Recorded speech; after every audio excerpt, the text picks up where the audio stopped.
Bonjour à toutes et à tous, bienvenue sur KTV, Kwezi FM, un temps de parole consacré au CFA, Centre de formation des apprentis. Alors ça a fait la une des journaux ces derniers jours avec des effets d'annonce, effectivement. On a sur le plateau Jean-Denis Larose qui représente le CMA. CMA. La CMA, pardon. Vous êtes bons yeux, hein. Chambre des métiers et de l'artisanat. Allez, plus sérieusement, on va revenir sur le CFA. Moi, on a des questions à vous poser, évidemment, Jean-Denis. Bien sûr, ouais. Le CFA, c'est réservé donc aux apprentis, mais un apprenti, c'est une partie, c'est ça à l'époque, hein, une partie dans l'entreprise, une partie en théorie, c'est-à-dire à l'école en quelque sorte. Mais la partie dans l'entreprise, il y a bien un contrat de travail avec l'entreprise. Est-ce qu'il y a suffisamment d'entreprises à Mayotte pour pouvoir accueillir autant de contrats de travail ? Alors, c'est un contrat de travail, bien évidemment. L'apprentissage, c'est sur une période de 2 ans. Oui. Et donc, il y a un contrat de travail, voilà, qui est un contrat spécial apprenti.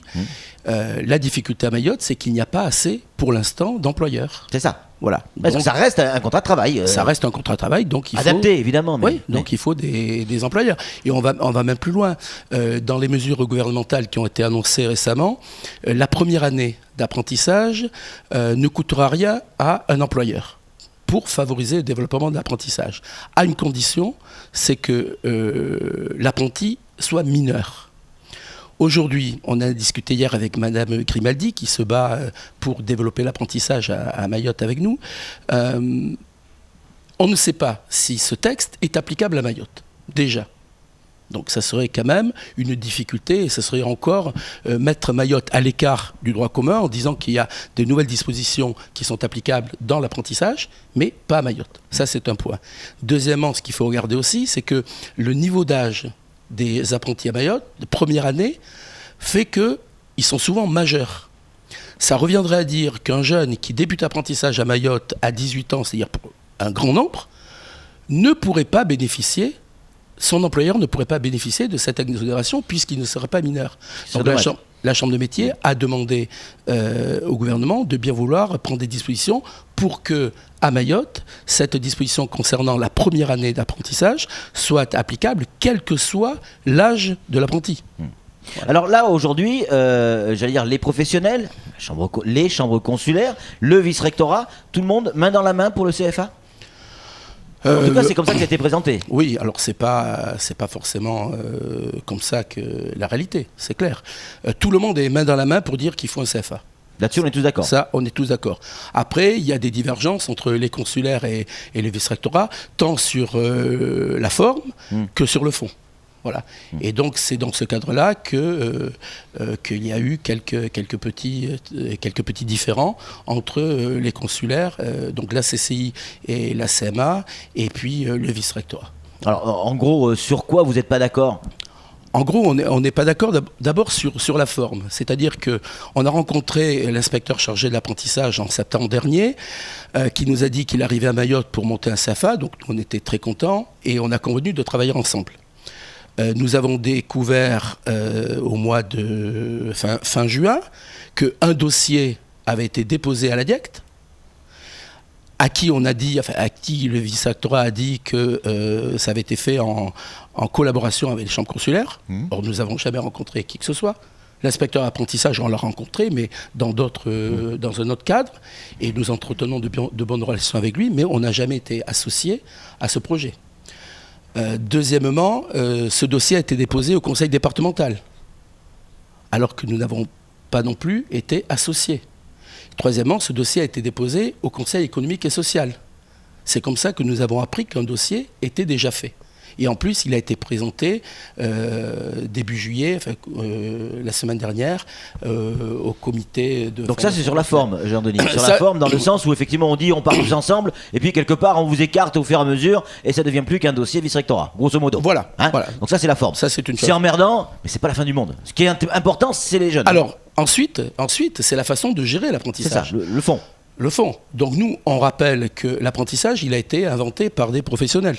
Ouais. Par des artisans. L'apprentissage tel qu'on le connaît, alors on ne va pas remonter au temps des compagnons du devoir, mais l'apprentissage tel qu'on le connaît a été créé en 1925 par l'Assemblée nationale, par un député qui s'appelait Courtois, qui était du parti, alors ça va faire jaser, mais des républicains de gauche, à l'époque, voilà. Comme quoi les temps changent. Comme quoi les temps changent, voilà. Et qui était un artisan, et qui était un artisan coiffeur. Aujourd'hui, on est dans ce système-là. Alors, à l'Assemblée nationale, il n'y a plus d'artisans. Alors, peut-être que s'il y avait des artisans et des commerçants élus, peut-être que la vision des choses au niveau économique changerait. Toujours est-il que ça a été inventé par les professionnels pour mettre les jeunes directement en lien, en prise directe avec les futurs employeurs. Ça, c'est une chose. On n'a pas les mêmes lourdeurs administratives. Aujourd'hui, quand on regarde un CFA éducation nationale, ça coûte 1 000 € par mois, par enfant. Quand on est dans le domaine de l'école de métier, qui est une alternative qu'on a imaginée à l'apprentissage, ça coûte 500 €. Donc là où on en finance un, on peut en financer deux. Et puis, donc il y a ce problème d'employeur, il y a ce problème de qualité. Quand on dit qu'on fait de l'apprentissage, il faut des maîtres d'apprentissage. Or, aujourd'hui, il n'y a pas de maître d'apprentissage à Mayotte. Donc, on y travaille, nous, à la Chambre de métier, pour mettre en place des formations pour accueillir les jeunes, mais il n'est pas possible, comme on le voit actuellement, d'accueillir plusieurs jeunes en apprentissage dans une même entreprise, alors que les critères officiels ne sont pas respectés, c'est-à-dire 3 apprentis maximum pour un salarié qui est chargé d'apprentissage dans l'entreprise, qui doit avoir tant d'années d'expérience, etc., et 2 pour le gérant, qui doit être un professionnel. Mais ici, il y a souvent, dans des entreprises qui accueillent des apprentis, il y a souvent des gérants qui ne sont pas du tout des professionnels du métier. Est-ce qu'on a suffisamment, j'allais dire, peut-être que j'emploie pas le bon mot, Jean-Denis, mais de catégories en termes d'apprentissage ?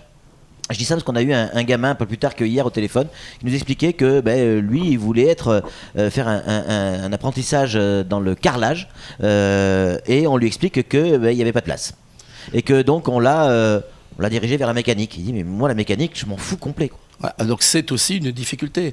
C'est-à-dire que quand on travaille dans des ateliers qui sont déjà prévus, qui existent, on a tendance à remplir ces ateliers au détriment de la réalité. C'est-à-dire ça et de la volonté du gamin. Et bien sûr, et de la volonté du gamin. Mais ça ne sert à rien de mettre des gamins dans des métiers dont ils ne veulent pas. Ça, c'est clair. Et surtout, qui n'ont pas de débouchés. Que ce soit des débouchés locaux ou des débouchés nationaux. Il est bien évident qu'à Mayotte, il y a 5000 jeunes qui arrivent chaque année sur le marché du travail sans formation. Il est bien évident qu'on ne pourra pas créer 5000 contrats d'apprentissage.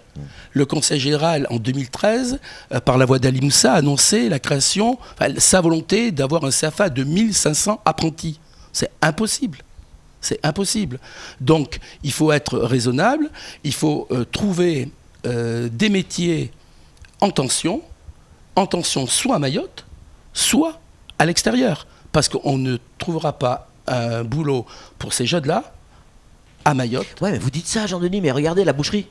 Il n'y a pas de boucher à Mayotte, ou très peu. C'est justement... Et pourtant, vous fabriquez des bouchers. C'est justement. Pourquoi on fabrique des bouchers ? Parce que vous savez qu'il y a eu tout un tas de contrôles sanitaires anti-terre et où la découpe de la viande se faisait dans des conditions d'hygiène qui n'étaient pas compatibles avec déjà les règles départementales plus avec l'hygiène. Il va y avoir des abattoirs. Il va y avoir des abattoirs dans la zone. Il y a un véritable besoin de bouchers à Mayotte. Et puis surtout, il y a 4000, maintenant 5000 postes vacants en France. Ça veut dire que les gamins qu'on forme à Mayotte peuvent aussi partir en métropole pour travailler là-bas. Mais bien sûr. Oui, ça pose pas de problème. Mais ça pose pas de problème. Il faut être pragmatique parce que le but de la formation, c'est quand même donner un emploi pour qu'il y ait une insertion sociale. Parce que s'il n'y a pas d'emploi, il n'y a pas d'insertion sociale. C'est bien évident. Samuel Bocher, le rédacteur en chef de France Matin, une question à vous poser, Jean-Denis. Dans l'accord qui a été signé entre le conseil départemental et l'État pour la création de ce fameux CFA sous gestion lycée de Dzomounié, il est bien expliqué aussi, ce qui prouve d'ailleurs ce que vous dites, que vous êtes mis à l'écart, que les consulaires, toutes les initiatives des chambres consulaires seront prises en compte et aidées. Pourquoi est-ce que vous ne créez pas soit une UFA, soit un CFA, notamment justement pour les bouchers ou pour d'autres filières qui peuvent être porteuses ? Alors, déjà, dans le projet de CFA académique, il y a 2 phases. Au départ, il y avait une phase, c'était se mettre en règle avec la loi. C'est-à-dire qu'il ne peut pas y avoir d'UFA à Mayotte sans qu'il ne s'appuie sur un CFA. Donc s'il n'y a pas de CFA, il ne peut pas y avoir d'UFA. Mais comment on a fait jusqu'à maintenant ? Comme on fait à Mayotte souvent. C'est-à-dire dans l'illégalité ? Ouais. Et aujourd'hui, on est dans l'illégalité. Alors aujourd'hui, donc, le conseil départemental a demandé au vice-rectorat de se mettre en règle. Ouais. Et la seule solution pour le vice-rectorat, c'est de dire on chapeaute ces 4 UFA dans le cas d'un CFA. Pour l'instant, ça nous va bien. Bon. La deuxième chose, c'est que le vice-rectorat a dit on va profiter de cette opportunité pour développer tout un tas de services dans le CFA que l'on pourra proposer aux chambres consulaires. Mais les chambres consulaires, que ce soit la CCI ou que ce soit la CMA, on n'a pas besoin des services du vice-rectorat, puisque déjà, notre philosophie n'est pas la même. On n'est pas là pour faire du chiffre, on est là pour faire en sorte qu'il y ait une adéquation entre les besoins présentés par les employeurs, que ce soit à Mayotte ou que ce soit à l'extérieur du département, la volonté du jeune. Mais on ne va pas, nous, orienter un jeune vers un CAP dont on sait que le jeune ne veut pas. Justement, c'est pas une responsabilité des chambres consulaires de gérer les contrats, normalement ? Eh bien non, pas à Mayotte. Alors, Ailleurs, oui.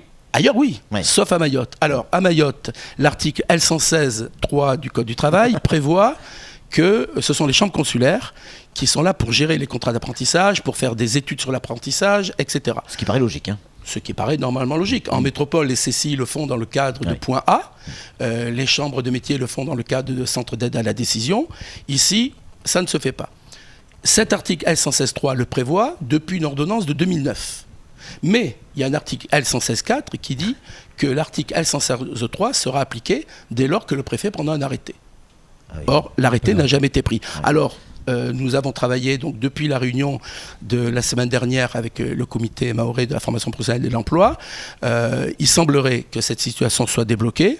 Nous avons envoyé un courrier recommandé au préfet. Il semblerait que cette situation soit débloquée et nous allons entamer en septembre des pourparlers pour que cet article s'applique vraiment. Flo, une réaction ? Oui, pour revenir sur l'aspect juste avant, former des jeunes à des métiers qui ont des besoins hors Mayotte ou à Mayotte, mais faut-il encore avoir les formateurs ici ? Si on a un gamin, si on en a 12 qui veulent faire une formation à l'aérospatiale, on n'a pas les maîtres de formation. Astronaute, il n'y en a pas beaucoup. Bien évidemment. Donc, ce qui veut dire que ici, il faut absolument, si on veut créer donc une section, par exemple, si on prend la boucherie, on a fait appel à des professionnels qui existaient ici, mais qui ne travaillaient pas dans une boucherie, qui n'étaient pas bouchers comme on a l'habitude de les connaître. Derrière tout ça, Jean-Denis Larose, en se regardant dans les yeux, est-ce qu'il n'y a pas une histoire de gros sous ? Parce que derrière, il y a quoi ? On le sait, il y a les fonds européens. Est-ce qu'on n'est pas en train, sur le dos des gamins, sur le dos de leur formation, de se battre pour récupérer des fonds européens ? Et qu'à un moment donné, on se dit, on n'a plus rien à foutre des gamins, ce qui est important, c'est de récupérer et de dépenser ces lignes de fonds européens. Bon, moi, je ne parlerai pas au nom du vice-rectorat, je parlerai juste au nom, bien entendu, au nom de la chambre de métier. Non, dans le projet école de métier, nous, on n'a pas gagné un centime. On ne gagne pas un centime. On participe même pas à nos coûts de structure. On fait ça vraiment pour développer l'apprentissage et pour donner. Donc ces fonds européens, ils vont aller où ? Alors, il y a des projets de fonds européens. L'autre difficulté qui a été évoquée avec le vice-rectorat, c'est que l'État, que ce soit la DIAC, alors l'État à travers la DIAC, le préfet aussi, et le conseil départemental, ont dit jusqu'à la réunion du Fonds mahorais pour la formation professionnelle qu'il n'y aurait qu'un CFA à Mayotte et qu'il n'y aurait qu'un CFA qui pourrait se voir attribuer des fonds européens. Donc vous imaginez bien que la chambre de métier ou la CCI qui ont des projets, mais pas que de CFA, on dit il n'y a pas de raison. Que nous, on n'ait pas des fonds européens pour développer des structures dans le cadre de notre état d'esprit. Ouais. Voilà. Allez, sous forme de conclusion, après Ouais. c'est terminé, on est à la 3 bourre. secondes. Hormis la boucherie, quels sont les secteurs ou les métiers qui pourraient être en tension et porteurs de création d'emplois à Mayotte, hein? À Mayotte, par exemple, il y a la poissonnerie. Bon, il y a un poissonnier à Mayotte. Voilà. Et on est sur une île. Il y a C'est des vrai, poissons. c'est vrai. Pas de Et poissonnerie. il n'y a pas de poissonnerie. Voilà, c'est un exemple parmi d'autres. Bon, il y en a tout un tas, que ce soit, tout à l'heure on en parlait, dans la chaudronnerie. Voilà, il y a... BTP BTP, pas forcément, Ouais. mais pour l'instant, mais dans la chaudronnerie, dans la pâtisserie. Hein, on nous demande des pâtissiers, de plus en plus, voilà, ouais. formés. Voilà. L'hôtellerie, la restauration Alors l'hôtellerie, la restauration, oui. Maintenant, après, tout est lié au tourisme. Ah oui, c'est ça Hein, aussi. et bien sûr. puis, vous savez il va y avoir énormément de concurrence, puisque il y a un pôle, donc le pôle de Kawini d'éducation nationale fait de l'hôtellerie. Voilà, mais il y a un nouveau pôle qui vient de se créer à Nocibé, qui renaît de ses cendres et C'est vrai. qui maintenant a été affecté à l'Institut national du tourisme et de l'hôtellerie, où il va y avoir de grandes formations à Nocibé. Voilà. Il va falloir trouver les solutions, Jean-Denis, à coup sûr. Ouais, on va les trouver. Bon. En tout cas, merci d'être venu, d'avoir répondu à Mais nos vous parliez questions. tout à l'heure des jeux des îles, Ouais, mais l'apprentissage, c'est aussi un sport pour faire avancer les dossiers ici. ça c'est clair. Et il n'y a pas que l'apprentissage. Hein. Non, il n'y a pas tout est qu'apprentissage. sport ici à Mayotte. Voilà. Allez, merci beaucoup Jean-Denis d'être venu sur ce plateau et d'avoir répondu clairement à nos questions. C'est tout de suite la suite de nos programmes. Merci.